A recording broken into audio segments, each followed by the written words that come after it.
Thank you, gentlemen. I really appreciate you holding this special time where we can show our support for the coal industry as well as condemn the Obama administration's current war on coal, because that's what it is. You know, in Missouri, coal is our preferred source of energy for electrical generation due to its abundance and its low cost. Coal provides over 81% of Missouri's electric power generation, and Missouri ranks 11th in the nation in energy affordability. And so that means the people of Missouri have more money that they can spend on other things for their family. And it also attracts businesses to our states. We want to keep it that way. We love coal in Missouri, and we appreciate the role that it plays in having affordable, safe energy in our country. I wanted to show this picture you and my colleagues here because a lot of people think in Missouri that we don't have coal mines, but I want to tell you, in the 4th District of Missouri, we have a coal mine. This is a picture.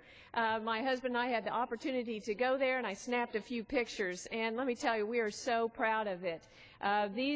These hardworking people here are doing a great job in getting coal out of the ground and taking it to our local power plants. This coal mine is providing great jobs in my district. These are high-paying, skilled jobs, and I know some of the people that work here, and they appreciate this opportunity. But it also, this mine is bringing in property taxes to our local schools, and it's helping the economy of the entire county, of this region of the district. Plus, it is powering 2 of our local power plants nearby. So this is very exciting for us, and we want to see this continue rather than have the current administration, through the EPA, try to rein this in and to force us to rely on more expensive, untested energy sources in our country.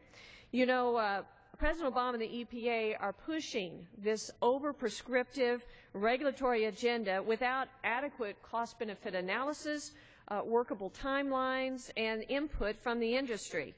And both of the proposed and current regulations being promoted by the EPA are having sweeping negative impacts on coal-fueled electricity generation in this country. Now, according to the National Economic Research Associates, it is estimated that compliance costs of these EPA regulations on the electric sector will average $15 to $16 billion per year. And who pays for that? Who's going to pay for the extra cost to our electric industry? $15 to $16 billion. I tell you, it's the families in my district who are living from paycheck to paycheck and who are struggling to put food on the table. When they see that their electric bill go up every month because of the EPA coming here from Washington, D.C., imposing these regulations on our electric industry, that's who ends up paying, and it's wrong. It also is costing jobs. The same group estimated that these regulations are going to cost 500,000 jobs just next year.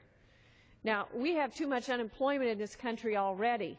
Why would the government administration from this president be pushing regulations that's going to kick out 500,000 more people from being able to work? Just in Missouri alone, the cost is expected to be $500 per household in higher electricity bills. It's wrong. I want to just point out 2 of these regulations that are driving this cost and impact them, and several of my colleagues have mentioned several of them already. But these 2 I wanted to bring your attention. The new source performance standards for new coal units are establishing new guidelines that control carbon dioxide emissions from any newly constructed coal and natural gas power plants.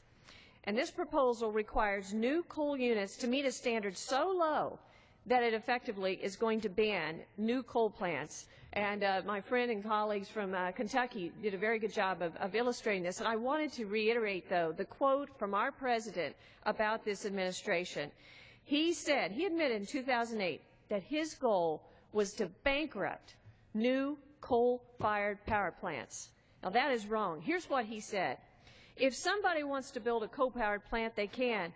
It's just that it will bankrupt them because they're going to be charged a huge sum for all that greenhouse gas that's being emitted.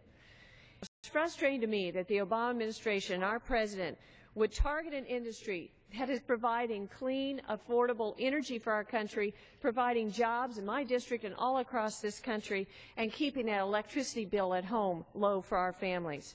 But he is. And the second regulation that he is talking about is going to impact what's called coal ash and try to make it a hazardous waste. Now, this is something that is not hazardous, and it is going to increase the cost of cement. Now, we need cement. We're building new highways. We need it in our building new homes. We need it for our businesses that are building. Why would we do this? It's going to increase the cost for that. We have in Missouri 5 cement plants that provide 12,000 jobs, yet if this continues to go through, we're going to see an increase in cement costs. So here, gentlemen, we have 2 examples of regulations coming out of Washington here that are increasing the cost for our families at home and that are killing jobs and increasing our electricity costs. It's wrong, and I will continue to stand against it, and I appreciate all my colleagues as we stand together tonight against this, and we make a stand for low-cost, reliable energy, and that is coal. And I commend you for having this, and I encourage all my colleagues